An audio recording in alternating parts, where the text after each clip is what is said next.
There has always been one in every group. The person who takes slightly more than their share and somehow makes it seem reasonable, who talks louder than everyone else and gradually steers decisions in their direction without anyone quite noticing, who presents themselves with a confidence that feels slightly mismatched to the evidence, who, when something goes wrong, manages to be the last person blame lands on. You've met this person, you've probably worked with them, you may have been related to one, and if you've spent any time in modern psychology, you know the word for what they are. But here's what that word doesn't tell you. This person, or someone very much like them, has existed in every human group ever documented, in every culture, across every continent, across all of recorded history, and deep into prehistory. The traits we now call narcissism, the self-promotion, the dominance display, the entitlement, the strategic lack of empathy. When competition is involved, these didn't appear with social media or modern celebrity culture. They are ancient, they are consistent, and for a very long time, they served a function. The real reason narcissistic traits exist at all is far stranger than a personality disorder. To understand why, you have to go back to the band. Same group we visited before.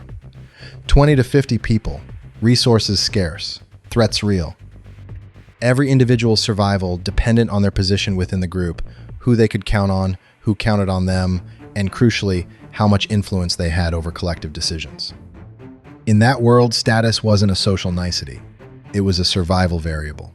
And the fastest way to acquire status in a group wasn't always quiet competence or genuine contribution. Sometimes it was something else entirely. Researchers studying dominance hierarchies in both human and non-human primate groups have identified two distinct routes to high status. The first is what psychologists call prestige status, earned through demonstrated skill, knowledge, or contribution. The hunter, who reliably brings back food. The elder whose memory of past droughts saves the group. The healer whose knowledge reduces suffering. Prestige is given voluntarily. People choose to follow, to learn from, to defer to someone with genuine competence. The second route is what researchers call dominant status, acquired through intimidation, self-promotion, strategic aggression, and the appearance of power, regardless of whether that power is real.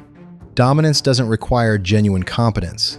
It requires the projection of competence, the confident posture, the loud voice, the willingness to claim credit, deflect blame, and present yourself as more capable, more central, more indispensable than the evidence strictly supports. Both routes worked in the ancestral environment. Both produced access to resources, mates, and coalition partners. Both showed up in every human group ever studied. And here's where it gets strange. Dominance-based status acquisition maps almost perfectly onto what clinical psychology now identifies as narcissistic traits. The grandiosity, the entitlement, the exploitation of others when convenient, the lack of empathy in competitive contexts, the rage when status is threatened, the constant self-referential framing of events. In a clinical context, in the modern world, these traits are classified as disordered.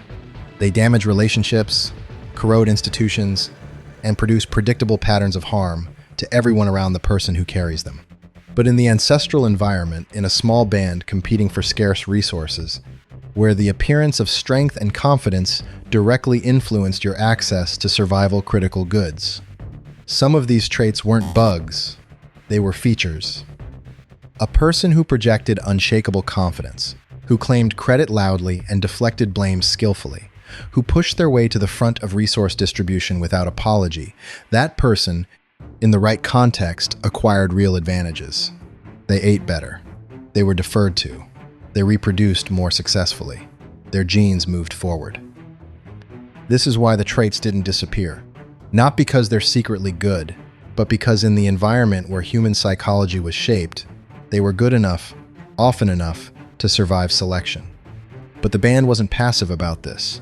Christopher Boehm's research on reverse dominance hierarchies, which we've covered before, documents what happened when dominance-based individuals pushed too hard. The group pushed back. Through ridicule, gossip, coalition formation, and in extreme cases, coordinated removal. The ancient band had a tolerance threshold for narcissistic behavior. Below that threshold, the bold, self-promoting individual was useful. They took risks others wouldn't. They stepped into leadership vacuums. They projected confidence that steadied the group during uncertainty. Their willingness to claim status, even when not entirely earned, could actually function as a stabilizing signal in ambiguous situations. Above that threshold, when the entitlement became extraction, when the self-promotion became a drain on group resources, when the lack of empathy started costing people their survival, the group acted, not through formal punishment, through the same leveling mechanisms we've seen before. The dominant individual was mocked, excluded, undermined. Their claims to status were publicly challenged. Their reputation was systematically damaged through gossip, and if none of that worked, they were removed. What the ancient band did with its narcissists, in other words, was exactly what a well-functioning group does now. It tolerated the trait when it was useful.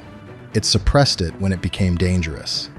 And it maintained a continuous informal monitoring system to track where any given individual sat on that spectrum. Your brain inherited that monitoring system. This is why you can walk into a room and within minutes have a read on who is performing confidence versus embodying it, who is claiming credit for things they didn't do, who is positioning themselves in ways that feel slightly off, slightly too much, slightly too loud, slightly too certain for what the situation actually calls for. You're not being judgmental. You're running a detection system that your ancestors depended on. The ability to identify dominance display versus genuine competence to distinguish the person who will drain the group from the person who will strengthen it was a critical survival skill for hundreds of thousands of years. Now think about what modern life does to this. The ancestral band had 50 people in continuous direct observation. Everyone saw everything. Reputation was almost impossible to fake indefinitely because the evidence was always available. Modern environments, corporations, social media platforms, political systems are enormously larger, primarily indirect, and heavily mediated. The feedback loops that once corrected dominance-based behavior are slower, weaker, and easier to manipulate. A person with high narcissistic traits in a band of 50 couldn't sustain a false reputation for long.